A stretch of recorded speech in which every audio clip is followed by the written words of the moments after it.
Pembangunan jalan penghubung antar kampung hingga antar desa di Kampung Sempur, Desa Petir, Kecamatan Dramaga, Bogor sudah mulai dikerjakan.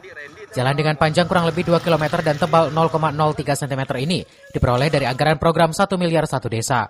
Akses jalan yang dibangun pemerintah Desa Petir diharapkan memperlancar mobilitas warga dan petani dalam menghubungkan Desa Petir menuju Desa Cideng Udik, Kecamatan Ciampea, Bogor.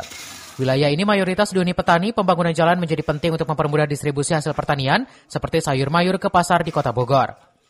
Melalui 3 RW yang didanai dari dana Samisade. Mudah-mudahan dengan adanya revitalisasi jalan ini bisa mempermudah akses masyarakat, khususnya menumbuhkan perekonomian dan juga kesehatan dan pendidikan.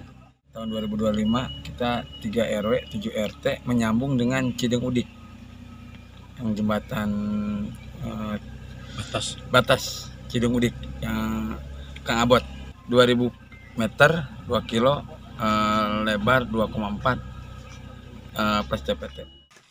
Pemerintah Kabupaten Bogor terus menggalakkan pembangunan jalan desa untuk meningkatkan nilai ekonomi pertanian serta memberikan akses jalan mulus layaknya di wilayah perkotaan, sehingga seluruh warga pedesaan bisa merasakan manfaat pembangunan infrastruktur.